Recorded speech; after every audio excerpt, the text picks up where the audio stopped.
IVM.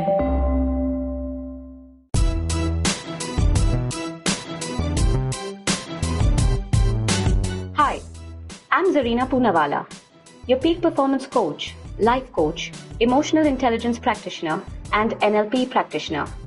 I'm also the founder of Abso Expertise Unique, and my organization constantly aims at building leaders across continents.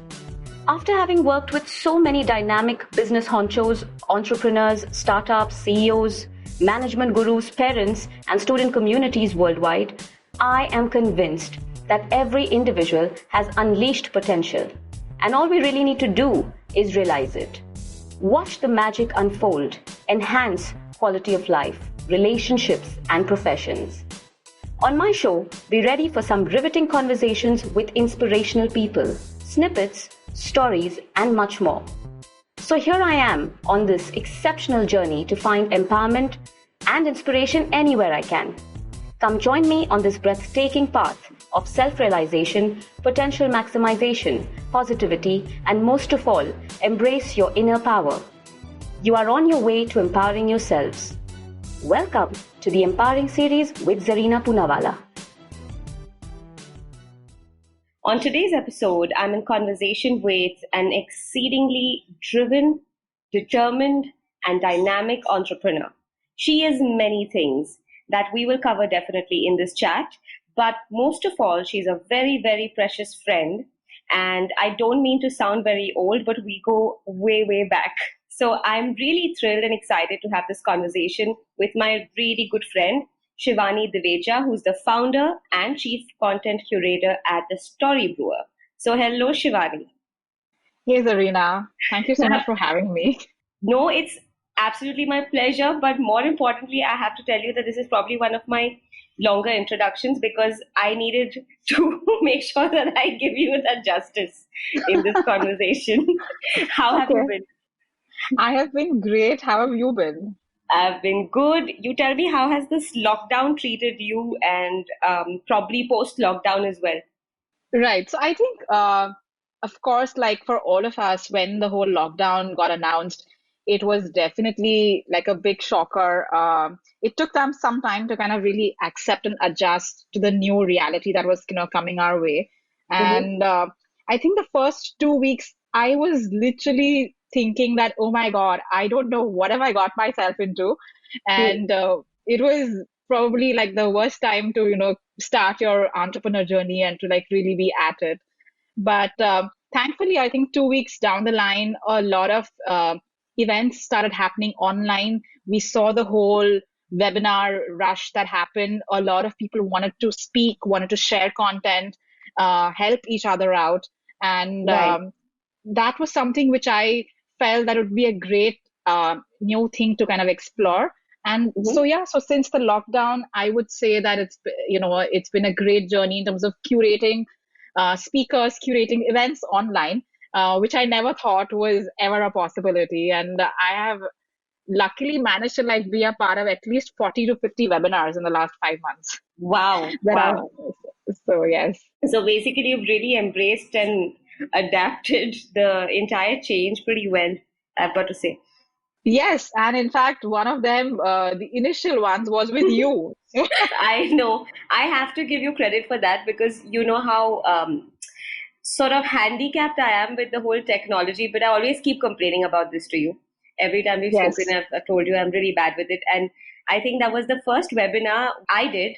And all thanks to you. And after that, I haven't stopped doing any of them. So, It's funny, but you gave me the confidence. And you see, you're a presentation coach and a speech coach. So I think that worked out for me in that sense. Yes, but I have to add out here. So I know that in the beginning of the lockdown, I was feeling like really helpless in terms of how do I give back and contribute, because it's not possible for all of us to go out on the road and do our bit. And one of the things that I really felt would be important to address was the mental health, where all of the people were going through so much of anxiety, stress, depression. And with your expertise, I knew that, together, if we put something together, it was going to make a huge difference. So I was so excited when you said, yes, let's just do this. And it was literally for us, the idea was to give back. So we both put our time and effort, we put our skills to the best use. And I know that there were so many people who benefited from it. So I'm so glad that we started out that way. I know, right? So am I. So am I. I think that was one of the best things that I landed up doing along with you, because literally you pushed me to it. I wouldn't have Yes. otherwise. I was pretty Yeah. comfortable in my space. I'd stopped. You won't believe, for a little while, in fact, I kept thinking, and I think I told Sumit also, my producer of our show, Mhm. that just keep repeating all these uh, the episodes, just put back, because I didn't even know how to go about that from the Right, whole work right. from home bit. So you Yeah. really were a push, and I'm glad we did that in the beginning. So I got a nice idea of how the story Brewer works, right, Mhm. Shivani? Because you gave me that gist when we did the webinar. But Right. apart from that, tell us about your journey, and how did you embark upon this journey? What really happened? So, when I started out, like a typical, graduation, post graduation, doing my MBA in finance, and my family wanted me to get into a corporate job. So I got into Ernst and Young, where I was a consultant. And 3 years down the line, I was getting promoted every year. I became good at the job that I had to do, but there was zero passion, and I just didn't enjoy. And I kept wondering that, is this what I have to do for the rest of my life, where I'm spending more than half a day doing something which I'm not really enjoying? And I think it was a one fine day impulse decision where I said, if I don't do this now in terms of exploring what I really love, I'm never going to be able to get that opportunity. So one day I quit, and I had no backup plan. I had no job offers in hand. And it was literally to take out that time to explore and to go back to all the things that I enjoyed as a kid, whether it was my hobbies, it could be any skill based activities. So I literally started going back through doing different classes where I Mm-hmm. was singing, I was organizing different events, I was part of like a short stint where I was baking. But I think one of the things that really happened well for me was a friend of mine. She was part of a TEDx event in Mumbai. There's Mm-hmm. TEDx Gateway, which is one of the largest in India. So she was Right. part of the organizing committee, and she said, "Why don't you come and see the event?" And I was absolutely mesmerized when I saw the speakers out there. For me to see up first, close their journey, their stories, the ideas that they were bringing to the stage, and I just knew that I have to be connected to these platforms in some way. So Right. from the next event onwards, I was really lucky that I got a chance to be a volunteer at TEDx Gateway, and I started helping out in the curation space where I was interacting with speakers day in and day out, understanding their journeys, their stories, and actually seeing how they were being crafted into a short format talk. And Mm-hmm. from there on, I knew that I wanted to be a part of this process in some ways. So I did go back to a job for a while where I was part of this entrepreneur community, and I was a manager at the program. It's called Ascent Foundation, which is run by Mr. Harsh Mariwala. And I also got to enhance my skill, which was curating content. And I used that skill for curating content for entrepreneurs and curating entrepreneurs.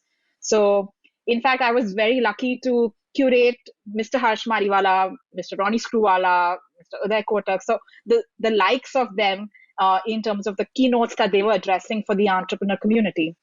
Right. So I always knew I wanted to, go ahead in this space. And that's when I got the support of my boss. I got the support of Mr. Harsh Mariwala, and they were like, okay, if you really want to do this, go for it. And, we're there to support you in every way possible.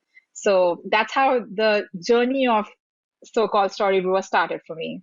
This is quite exciting because I did land up attending one of your events, I remember, and I think you had curated it brilliantly. Where the speakers Yes. were fantastic, and I think it was 4 seasons or something like that. 4 seasons, I'm Right. not sure. It was, yes, it was a women, Yes, entrepreneur curation, and I know that you were one of the upcoming entrepreneurs at that time. So it was great to have you as one of the audience members and see it this. was wonderful. It was absolutely fantastically done. So I know that you've just always had these skills, but to be able to leave that, that comfort of a corporate job, something that will Hmm. give you a paycheck at the end of every month, and Hmm.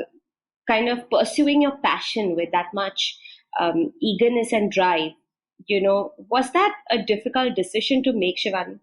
It was. I'm not going to deny that. And every day I was second guessing my decision that, is this the right way? Should I not look at a stable job and continue doing this as a hobby or a passion on the side?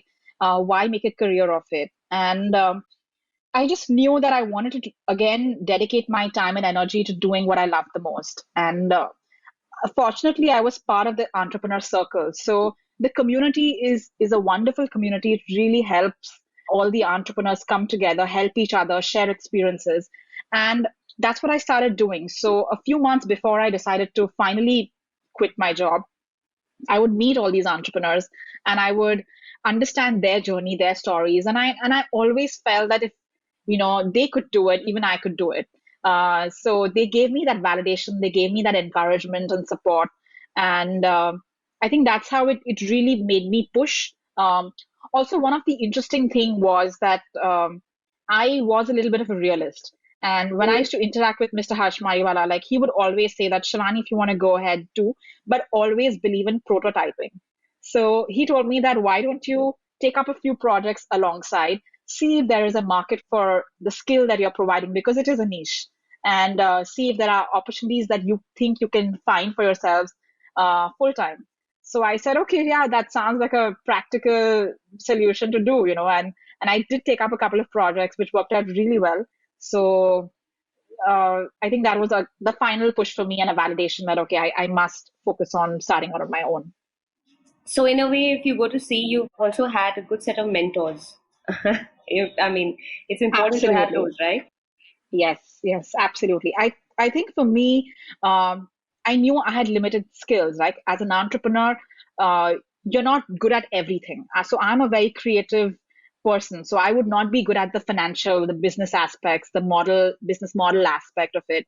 And had it not been for the entrepreneurs that I was surrounding myself, who did play the role of mentors for me in various ways, I don't think I would have got the confidence of doing that. So it was so important for me to build and nurture those relationships and to actually value them. And till date, I'm actually really blessed because I can fall back on all these entrepreneurs that have also become my friends now. And whenever I'm stuck, I can sound off, my ideas, my challenges, including you, right? Like there are so many times where I have just called you up and, I have been a little unsure of going forward, and I get that validation from you as well. So I feel that nurturing those relationships definitely is such a critical part for my career, and I think that it would be a very critical part for anyone's career as well when they're starting out on their own.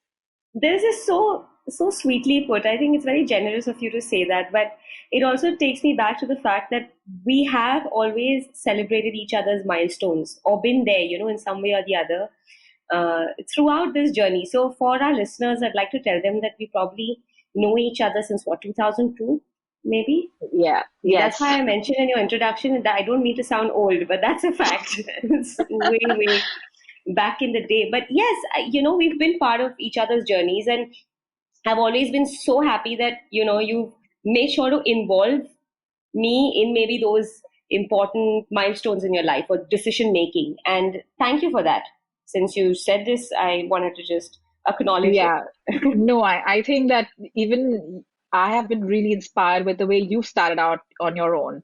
And it was back in the days when you started the entrepreneur journey, in spite of having like a great career that you could have also had in a corporate job. So I think whenever I look at the entrepreneurs that I have in my circle, there are very few women entrepreneurs that I know of, and you've been one of them. So in fact, it's always inspiring to have you in my close circle. Thank you, yeah, thank you. This is such mutual admiration right Yeah. now. So coming back to you,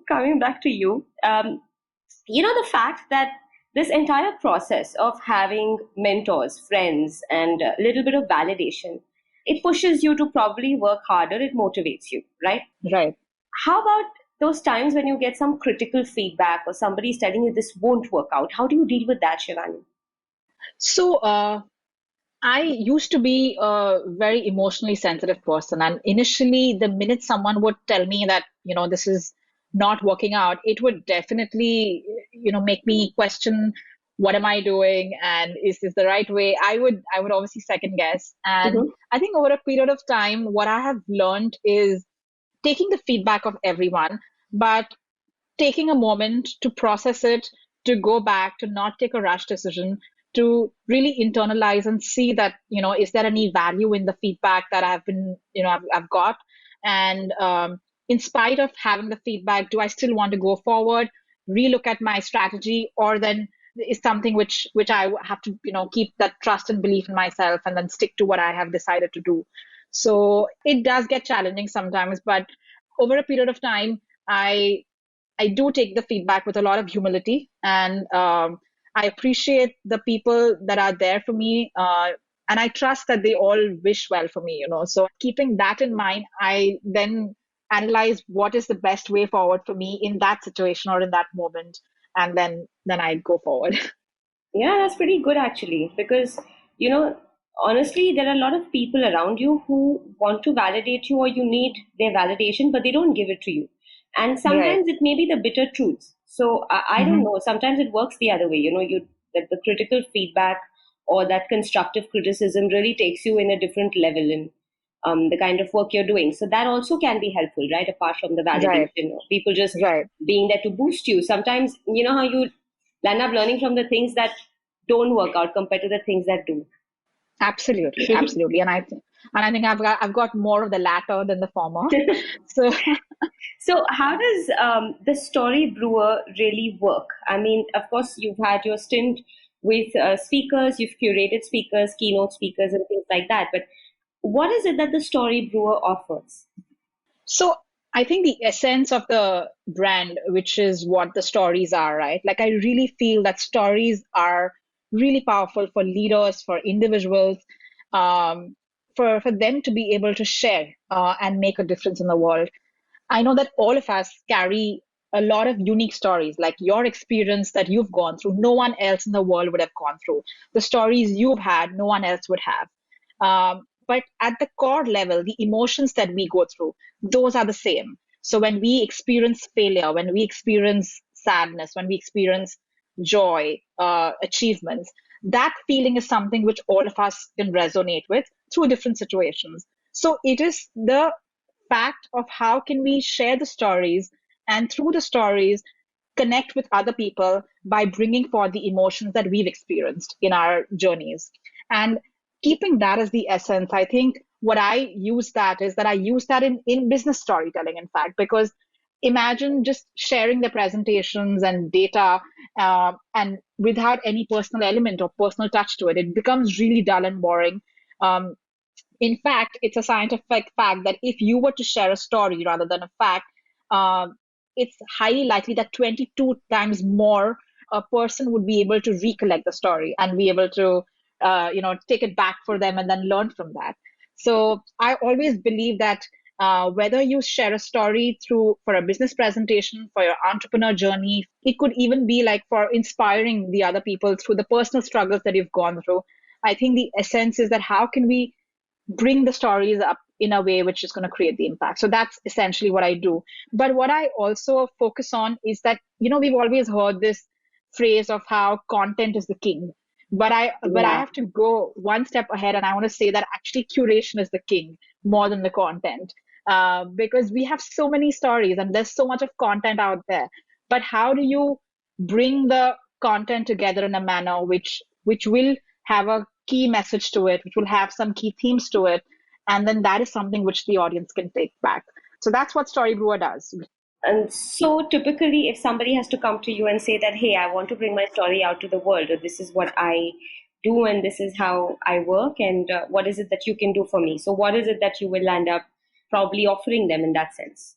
So it's actually a process, and a lot of people have different requirements. So some of them could come for their individual talks. Some of them would say that, okay, I have an event and I want to really make the whole event impactful, which would mean a number of speakers and a number of sessions and topics, right? So for me, the idea would be to understand the objective of the event, the speaker, the talk, then to look at the target audience. And then there is a process of really figuring out all the other details, which means their individual's personal journey, professional journey, which elements can we bring out in the talk. And that's something which I do. I help them craft their stories. I help them pick the stories, because so many times you would tell me a story and you would not think it's that inspiring for the audience, because it was something which has always been a natural part of your being.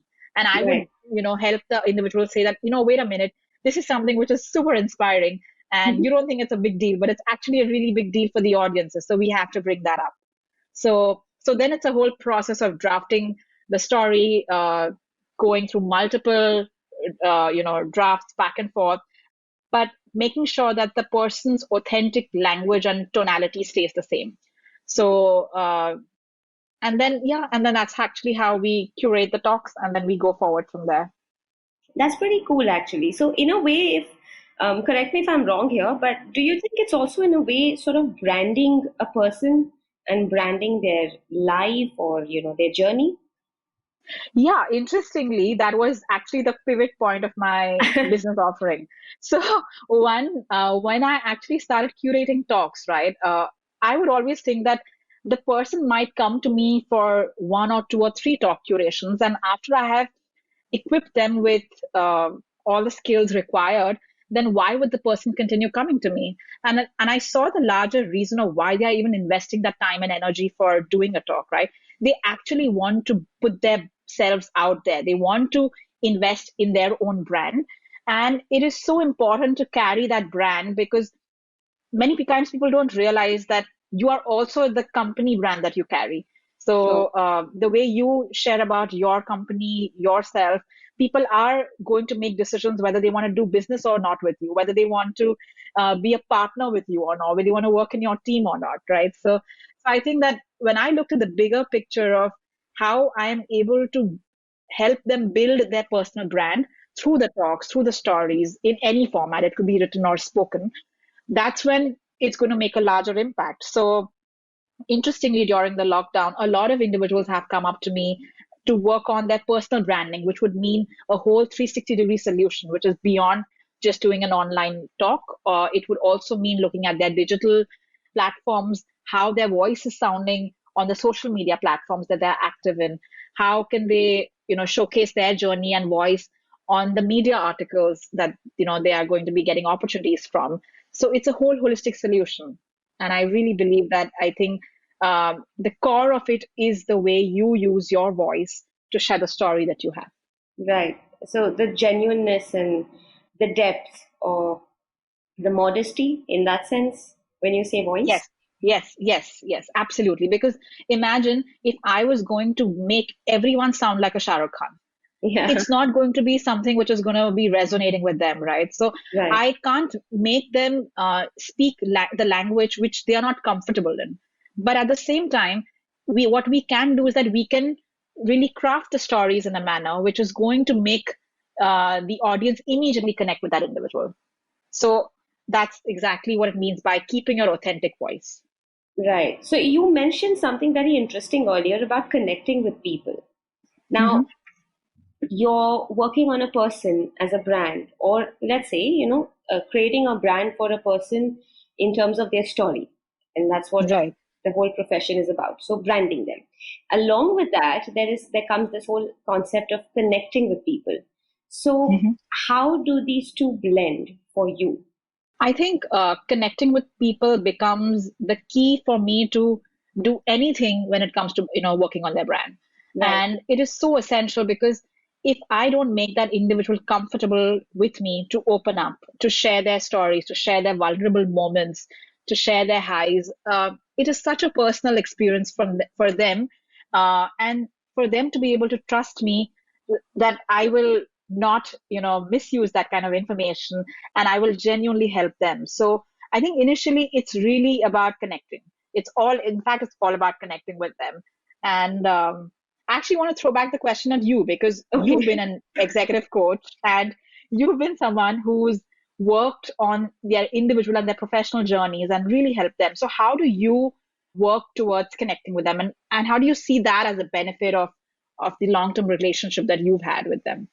That's actually interesting. And you also threw me off guard here because the whole focus was on you and you answering the questions. So now, well, so yes, when in terms of coaching, the important aspect is connection. Absolutely. There's this certain amount of chemistry you require. But most of all, Shivani, what I've realized is coaching is it's a ritual in its own sense. It's a discipline, and it requires chemistry, it requires connection.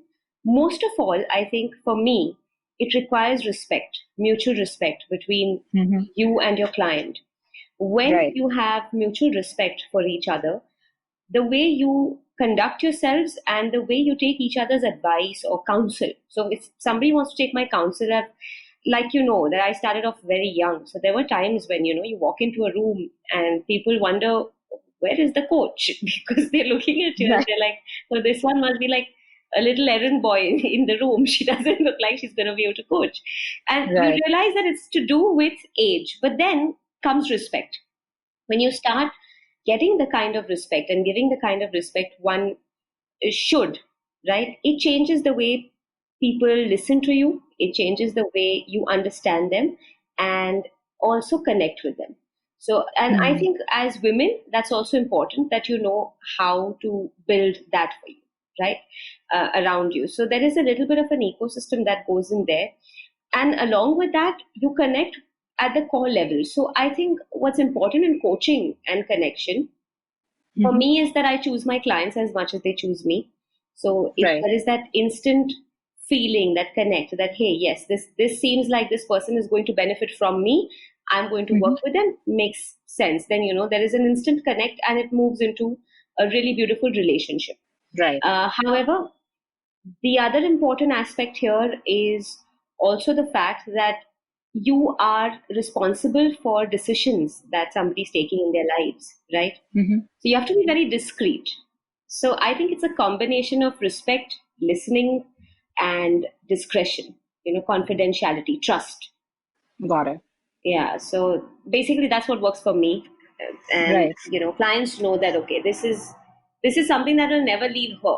So I don't know how much is going to go with me into my grave, but there's a lot which is going with me. I know that. So you know what I'm saying? Yeah, that's Yeah. what it is. But interesting, Yeah. right? I mean, connections are so important. And do you Right. feel, Shivani, that off late with so much of um, how do you put it, the virtual connections around us, do you think that the authenticity or the organic connections we used to make, that's missing? Do Hmm. you feel that way? Well, of course, I think that it there is some missing element to it because the way, physically we would meet, we would hug each other, we would crack jokes and then high five. Like, you're not going to get that personal touch. You're not going to get the impromptu responses from each other. So that is definitely missing. But I do feel that in some ways, at least with certain people, we've connected way more than we would have connected, pre-lockdown, because people have really started valuing the relationships. They started being in the moment and appreciating the people that are there in your circle. So I know that when we do connect, even whether it's for work or whether it's a non-work related, Zoom meeting that we would have, there is so much of joy and there's 100% attention which is there, which people are trying very hard to make sure that we stay connected. So yes, I think the physical aspect is a big missing element, and I don't think that the virtual space will ever be a replacement for it. But at the same time, people are being more mindful about the way they are interacting virtually so that they can connect better. Right. Yeah, that's a very positive approach, I have to say. Because I'll end up hearing couple stories, from clients and things that people are on mute Hmm. and they are off video, so we literally don't know what they're doing all day. And Right. so you have different kind of stories coming out about virtual connections, but it's important to see it in the positive light in the sense that Right. you're seeing it, because naturally, I mean, if this is the so-called new normal, then we're supposed to embrace it with all that we have. And I think you're good with Yes. that, embracing Yeah. and adapting. Yeah. So that's pretty cool. That's pretty cool. All right, I wanted to know this, we've discussed a little bit about those challenges that you may have faced initially, but what are your Mhm. top three challenges that you possibly come across every now and then, and how do you overcome them? So interesting. I would say that there are more challenges which come up every day or every second day, and but I think one of the top three, if I have to put it, one of the main things is that I've been a solo entrepreneur, and which means that not having a big team with you, not having some people that you can sound off your challenges, your issues, not having them to discuss it and go forward. So that is something which has always been a consistent challenge because my offering is highly skill based, and it's something which I have to dedicate my 100% of my time with. How I overcome that particular challenge is something which I've covered a little earlier as well, where I've spoken about my close circle of people who are my entrepreneurs, who are my friends. They're also, some of them are doing different complementary skills in my space, so it gives me the chance of collaborating with them on project basis. And is it a perpetual like solution? I'm not sure at this point of time. I'm hoping that with time there would be like a proper team which is going to be built. But at the moment, I think whenever I feel I'm a little stuck and I'm getting a little overwhelmed, I think I fall back on the network of people that I have in my profession with complementing skills. So that is, I think, one of my key challenges. Otherwise, it's more internal challenges that I face. I was just about to ask you that. Those are Yeah. external. What were the internal ones? So, yeah. Yes. So the internal ones is always doubting myself. It is getting overwhelmed with having to do everything, right? So from marketing myself to managing the project that I'm doing, being a creative process, I have to spend hours of research. It could be any industry focused talks or events that I'll be working on. So having that holistic knowledge, being updated with everything, at the same time managing my own brand. Because in the process of building the stories of other people, not having the time to share my own story is something which is a disadvantage at sometimes because I have to put myself out there equally to promote the work that I do.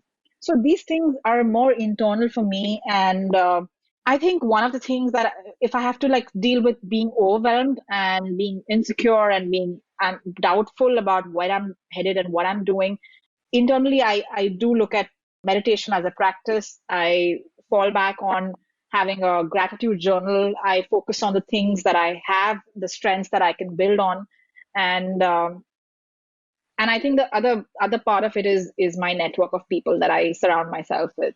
So these two things help me keep a little balanced and stay afloat. But it is a everyday process. It's not something which I would say that okay, I've worked on this and this is not going to come back. I do become more aware with time, and I'm more aware of the things that help me get that sense of balance when I'm feeling that sense of overwhelm. That's pretty nice. And that's quite honest because a lot of people do not share the fact that, yes, there could be self doubts and there could be insecurities. And this whole fact about being an entrepreneur individually on a very, very solo journey is quite a challenge for a lot of people out there, you know, Right. because if you go to see, especially through this pandemic, I think a lot of people have either been laid off or they've started off on their own and in many different fields, industries. And you realize that it's not as easy as it looks or sounds. Hmm. It's all so much better on paper when you're thinking that, hey, okay, I'll make so much money. This is what I have to do. All I have to do is speak to this one, this one, this one. But it's quite a task because an entrepreneur by themselves becomes like all the departments of a corporate organization, and that's all Yes, one person, and that's hard because I've been there. right. I know that. I know what you're talking about exactly. But Yeah.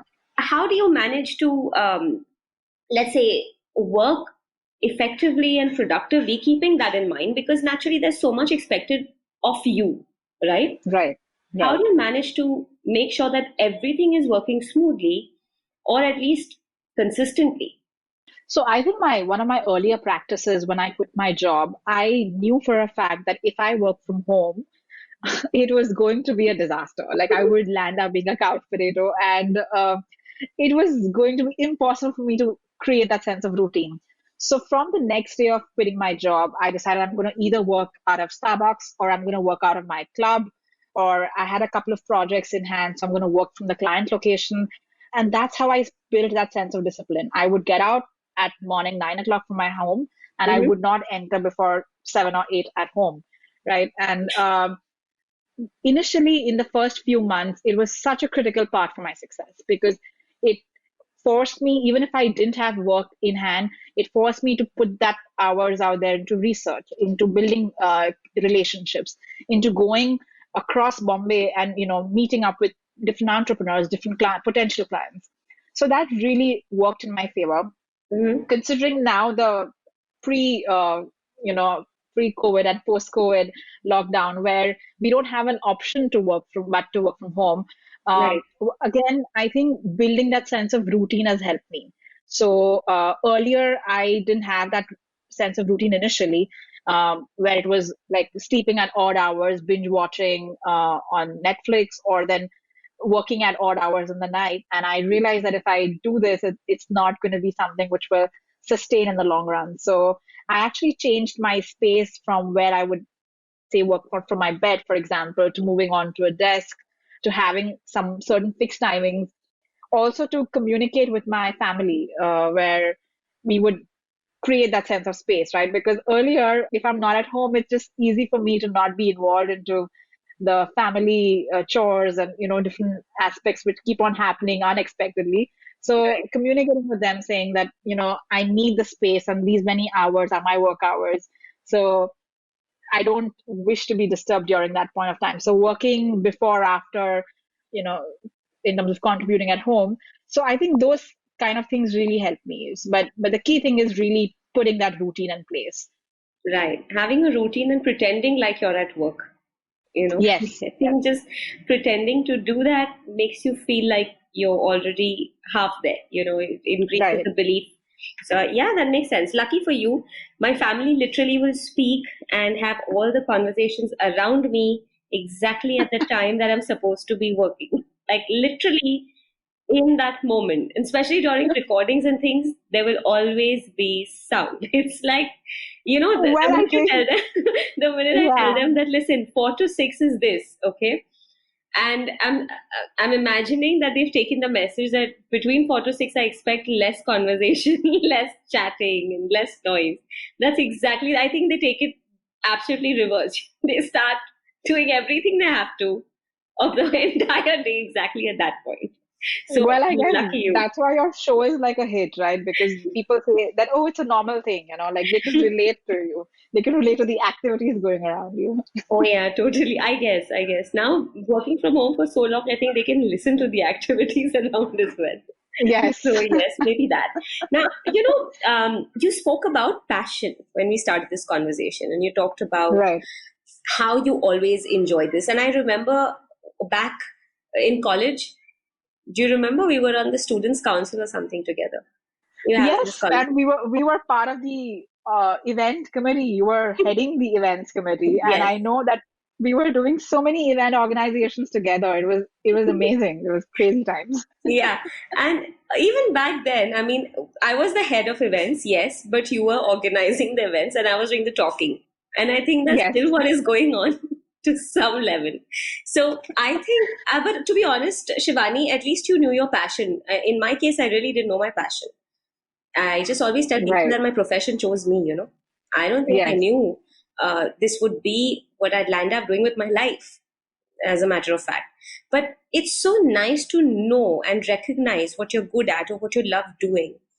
But how about those people, Shivani, who don't realize it? What is your suggestion to them? How do you land up not wanting to spend your life doing a job that you're going to probably be bored at every day, or just look at a mundane task every day instead of wanting to do it?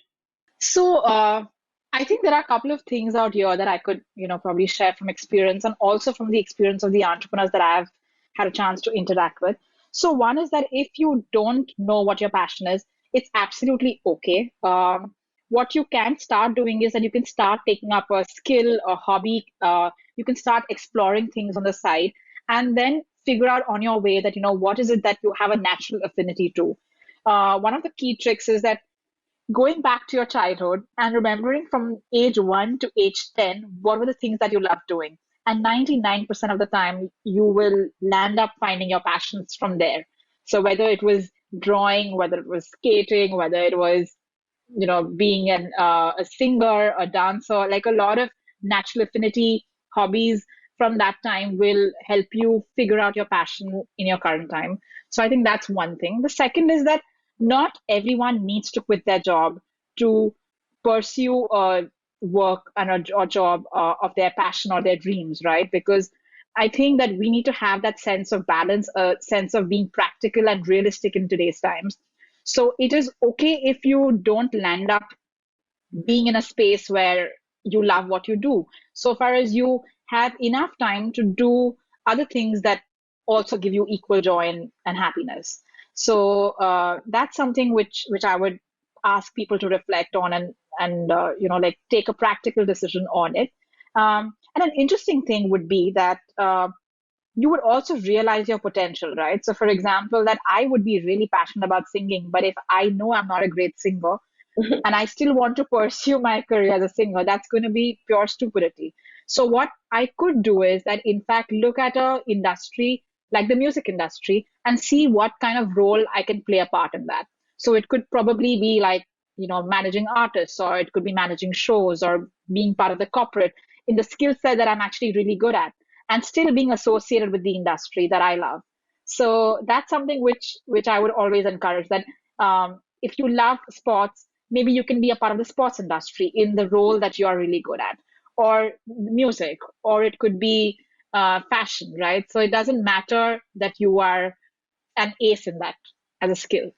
That's very interesting. I like these 2 points that they really sort of resonated with me. One of them Hmm. is 1 to 10, that age group thing that you talked about, at that particular age, Yes. what you love doing. That's a fantastic one. And the fact that, yes, I don't think a lot of people end up thinking with this perception that why not associate yourself to something you're passionate about if you're not so good at what you're passionate about. This is Right. fantastic. If I could just add on to that, I think sometimes when you cannot associate yourself with a passion, associate yourself with a purpose. You know, join yourself to a purpose. When you're feeling purposeful, sometimes you may end up finding your passion. That too can happen. Right. Yeah. Yeah, that's a very interesting take. Absolutely. So that's pretty cool. I like all the things you're saying here. It's just so intelligent. What kind of a conversation is this? So intelligent. Yes. Now, since we're talking about intelligent, there's a couple of questions that we're coming to towards the end of the segment now, Okay. Okay. right? And again, they're all intelligent questions, so buck up and get ready to answer them. Okay. Now, Yeah, I'm going to all set. So I just want to know, Shivani, if you were supposed to kind of summarize a belief that you swear by, right? try. What would that belief be? Something that you swear by. So I spoke about being overwhelmed many times. And each time I get overwhelmed, I think the one belief that really centers me is that the quote that I kind of resonate of Confucius, which is a journey of 1,000 miles begins with a single step. So each time I want to refocus, re energize, I go back to that quote, I go back to that sentence, and I just think of what is the next thing that I have to do. What is the next thing I need to focus on, and then move forward. Beautiful. Beautiful.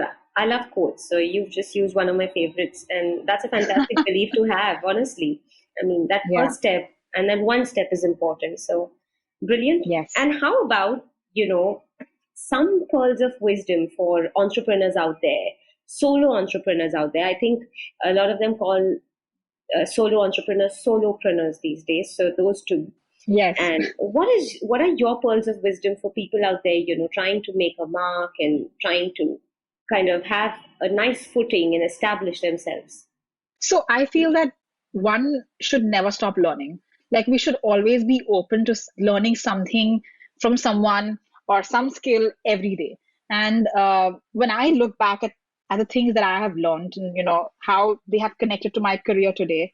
So, for example, as a child, I was enrolled in elocution classes, and I would land up giving Trinity College of London examination for speech and drama for 8 years, and how that's been such an integral part of my career today when it comes to curating speakers. I didn't think of it then that that's going to be a career that I could fall back on today. So this is just one instance, but there are so many things in my life where I look back and I was open to learning at that point of time. I can see the dots just connecting today and knowing that how every aspect has helped me in my journey today. So I feel that never stop learning, and it's no knowledge is wasted knowledge. Absolutely. That's brilliant pearls of wisdom. And lastly, Shivani, I cannot let you go without our signature question, right? So, Right. what empowers you? I think what really empowers me is the stories that I get to hear from people that I've been interacting with over the years. It really helps me put things in perspective, and it always inspires me to go forward in life. Beautifully put. So, wow. I mean, I can keep going on and on with you because obviously we can talk about so many different things. But we've come to the end Right. of our conversation on the Empowering series, and I couldn't have been happier. Thank you so much for joining me, Shivani. It was wonderful having you on the show. Yeah, same here. Thank you so much for having me, Zarina. I have loved chatting with you, like always. This was such a refreshing walk down memory lane, and along with all that personal nostalgia, I think just the fact that you're soaring professionally is something commendable. It's remarkable. So, congratulations and keep doing the wonderful work you're doing. Thank you. Thank you so much. If you liked this podcast, don't forget to check out other interesting podcasts on the IVM network. You can listen to us on the IVM Podcast app or ivmpodcast.com. You can also follow us on our social media. We are at IVM Podcasts on Twitter and Instagram. I hope you enjoyed that show. I'd like to thank our sponsors this week, Intel, for supporting us.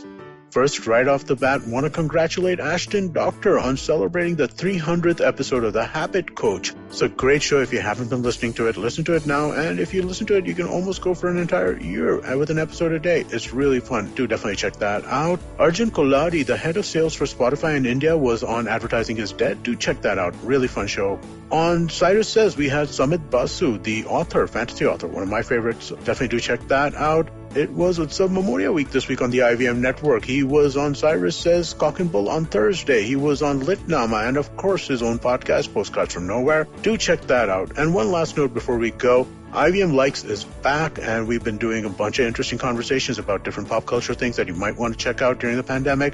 Do give it a listen. I'm sure you'll enjoy that. And with that, I hope to see you again next week. Are you looking for India's most awesome cricket podcast? Are you now tired of listening to the same old guys drone on about cricket everywhere? Edges and Sledges is a weekly cricket podcast hosted by three fans of the game, Varun, DJ, and myself, Ashwin. It was established in early 2018, has over 60 episodes now, and is of course now proud to be on the IVM Podcast Network. Each week, we get together from 3 different time zones, the USA, the UK, and Singapore, and we talk about things from the world of cricket, with a focus on Indian cricket. We often interview special guests from all around the world, including former cricketers and cricket media personalities. So check out Edges and Sledges, the cricket podcast, now on the IVM network.